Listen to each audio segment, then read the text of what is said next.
Today is Wednesday, July 29th, 2026, and today is National Lasagna Day. Somewhere, Garfield is having the best day of the year. And honestly, lasagna is one of those foods that feels like someone looked at dinner and said, what if we just kept stacking it? Pasta, sauce, cheese, meat, more pasta, more sauce, more cheese. It's a comfort food built in layers, which is not a bad way to think about today.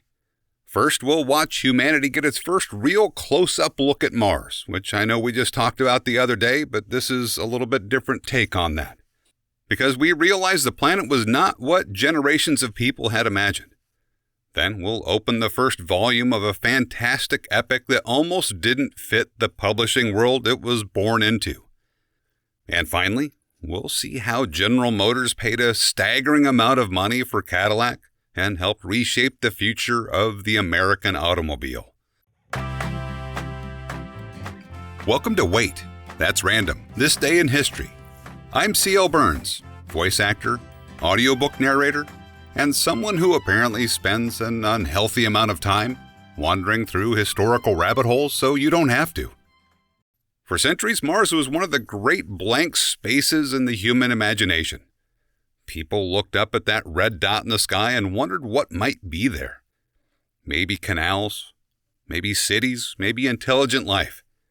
Maybe a world that was not so different from our own. That idea had been helped along by maps, telescopes, speculation, science fiction, and a lot of wishful thinking. Mars was close enough to feel familiar, but far enough away to let people dream almost anything onto its surface. Then Mariner 4 arrived. The spacecraft had flown past Mars earlier in July of 1965, taking the first close-up photographs of another planet. But the images did not come back like the pictures we expect today. There was no instant download, no crystal clear color image, no dramatic live stream from space. The data came back slowly, painfully slowly. In fact, the first image was so slow to process that scientists at the Jet Propulsion Laboratory famously made a hand-colored version by matching numbers to color values, just so they could see what the picture might show before the computer finished producing it. And what it showed was not the Mars people had imagined. No canals, no cities, no obvious signs of life. Instead, the first close-up look revealed a cold, cratered world that looked far more like the moon than the lush, mysterious neighbor many people had hoped for. On July 29, 1965, the remaining Mariner 4 photographs were released at a White House ceremony. And in a way, that moment changed Mars forever. Not the actual planet, of course. Mars had been Mars all along. But it changed the Mars in our heads. The romantic Mars. The science fiction Mars. The Mars where people imagined ancient civilizations or strange green worlds just waiting to be discovered. Mariner 4 did something both disappointing and thrilling at the same time. It took away one fantasy and replaced it with a real planet. And that's one of the strange things about discovery. Sometimes learning the truth feels smaller at first, less magical, less dramatic, less like the version we hope for. But then the truth opens a new door, because once Mars became real, scientists could stop guessing and start exploring. They could ask better questions. What happened to its atmosphere? Was there ever water? Could life have existed there long ago? The mystery didn't disappear. It changed shape. And that brings us to another world that changed shape on July 29th. Not a planet this time. A world made of maps, languages, kingdoms, hobbits, wizards, and one very dangerous ring. On July 29, 1954, the Fellowship of the Ring was published in the United Kingdom. Today, that sounds almost inevitable. Of course, the Lord of the Rings became famous. Of course, readers found Middle-earth. Of course, hobbits became part of popular culture. But at the time, none of that was guaranteed. J.R.R. Tolkien had not written a small, simple fantasy adventure. He had spent years building an entire imagined world with its own histories, languages, poems, legends, geography, and ancient conflicts. This was not just a book with a setting. It was a setting with a book inside it. And publishers were not exactly sure what to do with it. The work was large, unusual, and difficult to categorize. It was connected to The Hobbit, but it was deeper, darker, and far more ambitious. It had the feel of an ancient myth, but it was newly invented. It was fantasy, but not in the light, disposable way many people thought of fantasy at the time. So when the Fellowship of the Ring finally reached readers, it did not arrive as a guaranteed phenomenon. It arrived as a risk. And what a strange risk it was.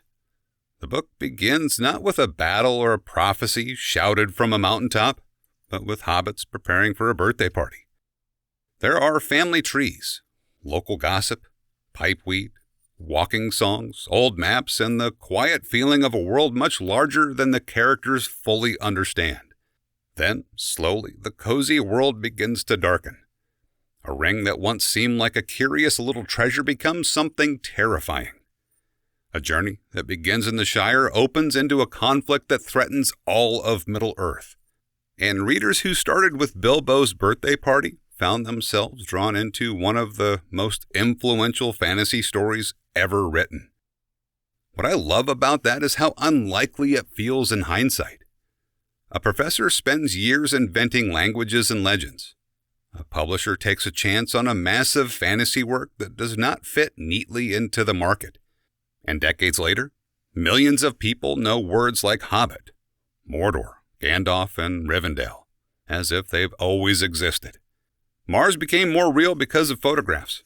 Middle-earth became real because of imagination. And both remind us that sometimes the world changes the moment someone finally shows it to us.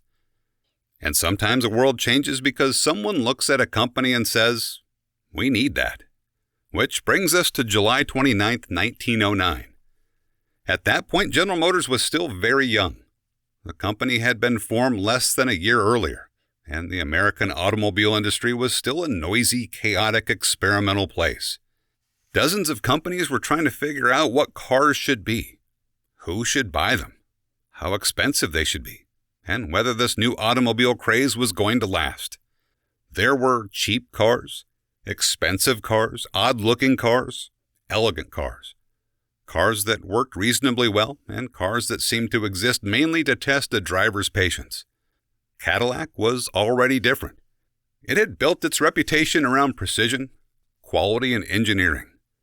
This was not a company trying to bolt wheels onto a frame and hope for the best. Cadillac wanted to be known for doing things carefully, consistently, and better than expected. And there is a great little twist hiding in Cadillac's early history.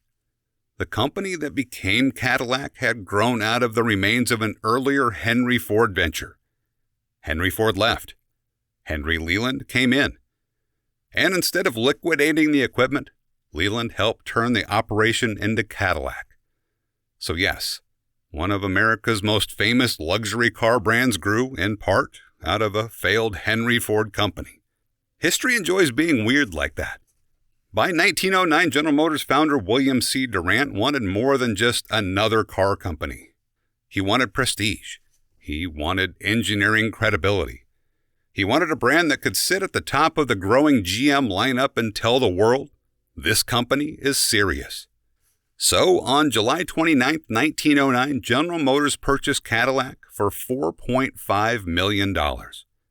Now, $4.5 million is a lot of money today.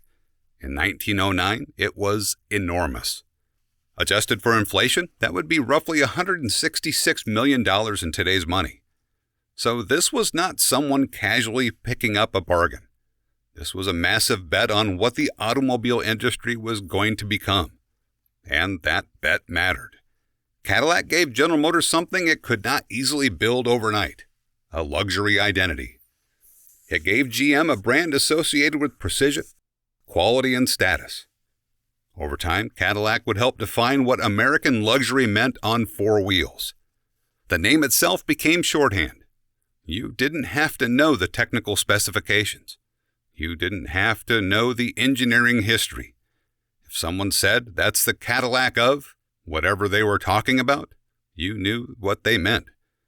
Best version, top shelf, fancy enough that you probably shouldn't eat fries in it. And that's what makes this moment so interesting.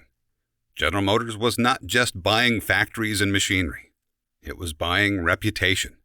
It was buying possibility. It was buying a future where cars were not just transportation, but symbols of identity, success, comfort, and ambition. Mars changed when we saw it clearly. Middle-earth changed when readers entered it.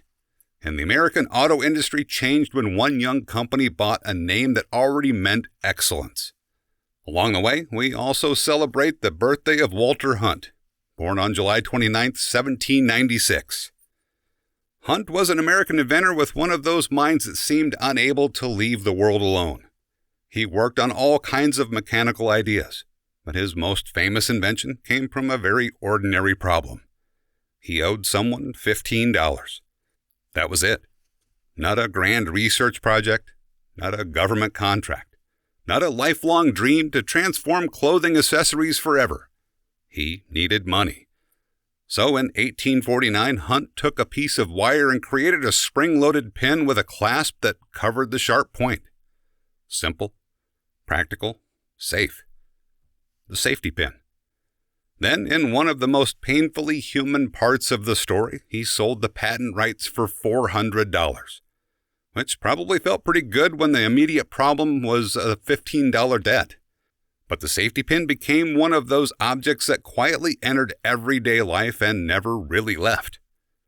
People used it for clothing, diapers, repairs, emergencies, costumes, punk fashion, and about 1,000 moments that began with the sentence, "Do we have a safety pin somewhere?" It is such a simple object that we barely notice it. And that's exactly why I like it. Some inventions announce themselves with rockets and headlines. Others sit in a drawer until the exact moment you need them. What struck me today is how many different ways people can change the world by giving something an unusual shape. A spacecraft gave shape to the real Mars. Tolkien gave shape to Middle-earth. General Motors gave shape to an automotive empire by bringing Cadillac into the fold. And Walter Hunt gave shape to one of the simplest, most useful little tools ever invented because he needed to pay off $15. Anyway, the next time I see a safety pin, a Cadillac, a fantasy map, or a picture of Mars, I'm going to try to remember that history is not always built from things that look important at first. Sometimes it's built from a photograph, a manuscript, a business deal, or one very useful piece of bent wire. And that reminds me of something J.R.R. Tolkien wrote. Not all those who wander are lost. If you'd like to hear more of my work, audiobooks, or other projects I've somehow gotten myself involved in, you can find everything over at waitthat'srandom.com. I'm C.L. Burns, and honestly, thank you for spending a little time being curious with me. I'll see you tomorrow.